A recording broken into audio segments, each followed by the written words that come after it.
Hello bachcho, so the question given to us is 0.5 mole of calcium carbonate is decomposed by an aqueous solution containing 25% HCl by mass. Calculate the mass of solution consumed. तो इस question का जो की concept है जिससे हम इस question को सॉल्व करेंगे वो है मोल कॉन्सेप्ट। ठीक है, मोल कॉन्सेप्ट। तो इस क्वेश्चन को शुरू करते हैं। तो इस क्वेश्चन में हम लोग क्या करते हैं, सबसे पहले मोल का फॉर्मूला लिख लेते हैं। तो नंबर ऑफ मोल्स हमें गिवन होता है n से, जो कि होता है given mass upon molar mass. ठीक है, क्वेश्चन में हमें गिवन है कैल्शियम कार्बोनेट जो कि डीकंपोज हो रहा है by an aqueous solution containing 25% HCl by mass. तो हम उसके केमिकल रिएक्शन लिखें तो हमारे पास है CaCO3 जो कि होता है कैल्शियम कार्बोनेट। ये रिएक्ट कर रहा है हमारा HCl के साथ, हमें मिलेगा CaCl2 plus H2O plus CO2।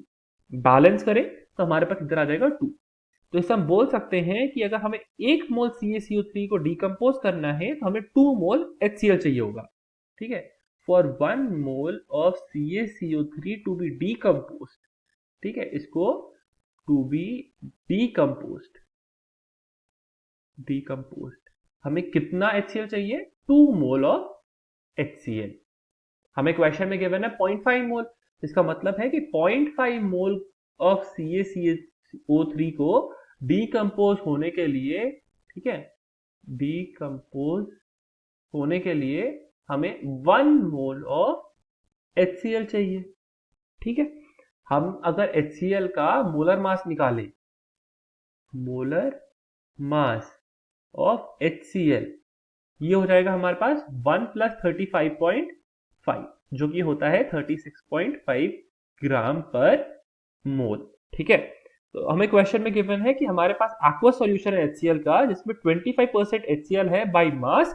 इसका मतलब है कि 100 gram of solution contains 25 gram HCl।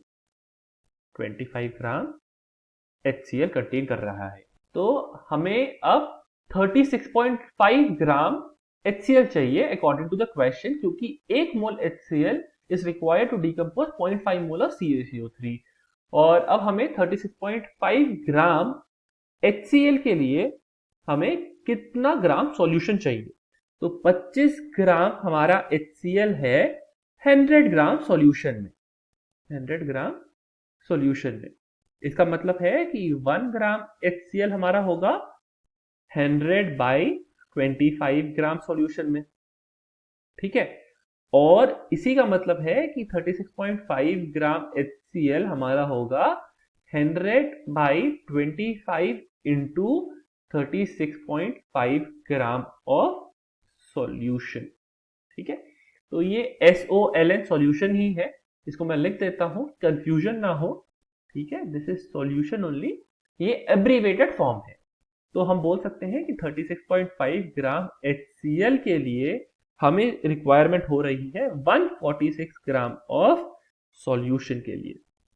ठीक है, तो 146 gram of solution is required to produce 36.5 gram HCl जो कि होता है 1 मोल।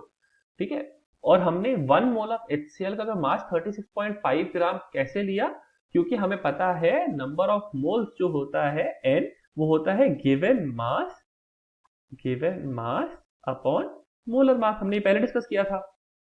अगर हमें 1 मोल गिवन है, इसका मतलब है कि गिवन मास हमारा इक्वल हो जाएगा मोलर मास के। ठीक है, this equals to molar mass. और हमने मोलर मास कैलकुलेट किया था, वो था 36.5। तो इस क्वेश्चन का जो आंसर आ रहा है वो है 146 gram of solution. Hope you understood the solution. Best of luck.